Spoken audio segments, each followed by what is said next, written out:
gold rained down in the streets. People rushed to grab it. Merchants stuffed their hands full.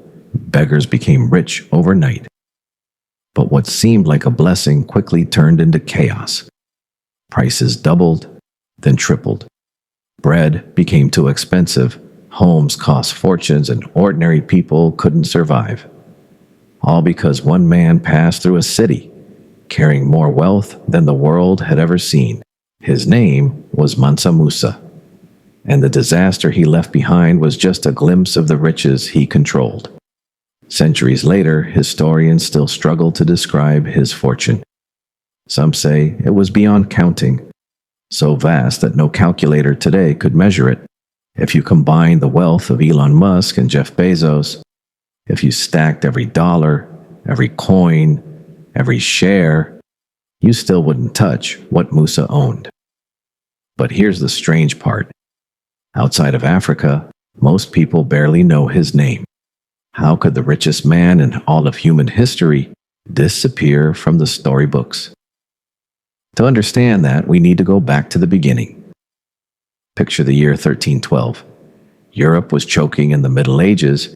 Kings were fighting endless wars.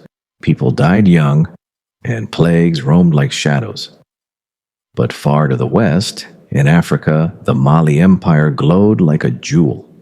It stretched across lands that today include Mali, Senegal, and Niger.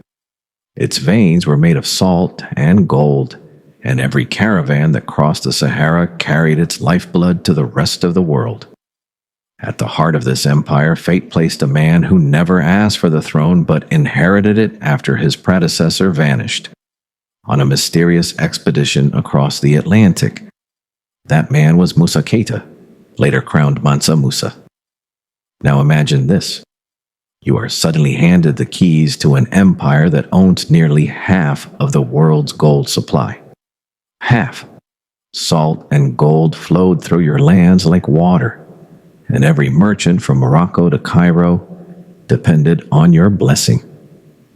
That was the life Musa stepped into at just over 30 years old. But he wasn't just rich, he was unimaginably rich. The kind of rich that bends reality itself. Historians estimate his wealth today would equal about $400 billion. $400 billion. To put that in perspective, if Bill Gates dropped a $100 bill on the floor, it wouldn't be worth the time to bend down and pick it up. For Musa, Bill Gates himself would have been pocket change. His riches weren't sitting in bank accounts or hidden in offshore funds.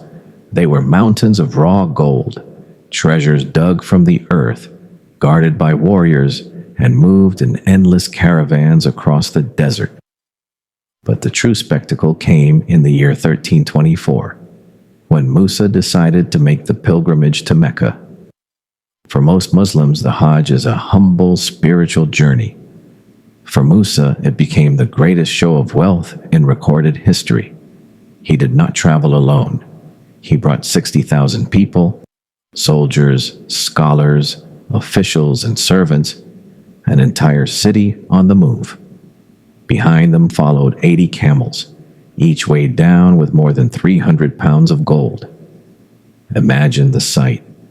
A golden river flowing across the desert sands, dazzling everyone who saw it. When this massive caravan reached Cairo, people thought fortune had smiled on them. Musa gave away gold like sweets at a festival. He handed it to the poor, showered it on merchants, gifted it to rulers. At first, the city rejoiced. But gold is like fire, beautiful but dangerous when uncontrolled. Musa gave away so much that the value of gold collapsed. Inflation swallowed Cairo, Mecca, and Medina. Prices spiraled, economies cracked, and the damage lasted for more than 10 years. One man's generosity wrecked the finances of entire nations. But that was only the beginning of his impact.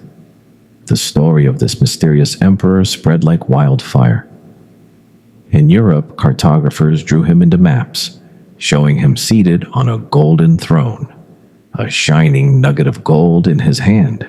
For the first time, people beyond Africa whispered of a land richer than any kingdom they knew. Musa had turned Mali into a legend. Yet Musa was not only about gold. When he returned home, he began to build.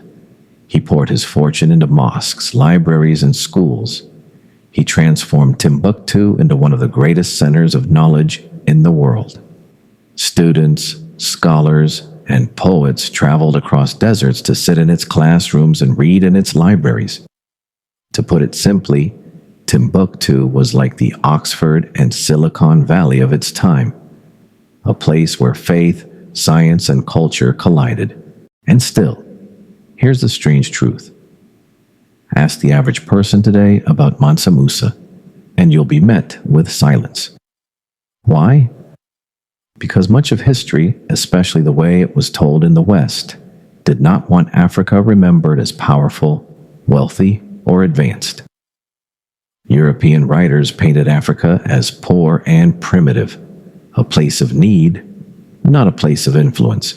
A story of a black African emperor whose wealth dwarfed every European king didn't quite fit that version of history. Of course, some argue Musa's wealth was exaggerated, that travelers told tall tales to impress their audiences, and perhaps some stories grew with time. But even the most cautious historians admit his fortune was beyond anything the world had ever seen. Mansa Musa ruled for 25 years before his death in 1337. He left behind not just gold, but a legacy of learning, architecture, and culture. Thousands of manuscripts from Timbuktu survive to this day, silent witnesses to the empire he built. For a time, Mali was the crown jewel of the world, and Musa its shining monarch. And yet outside Africa, his name was buried in the sands of history. Which raises a haunting question. If the richest man in human history could be erased from the stories we tell, what else has been hidden from us?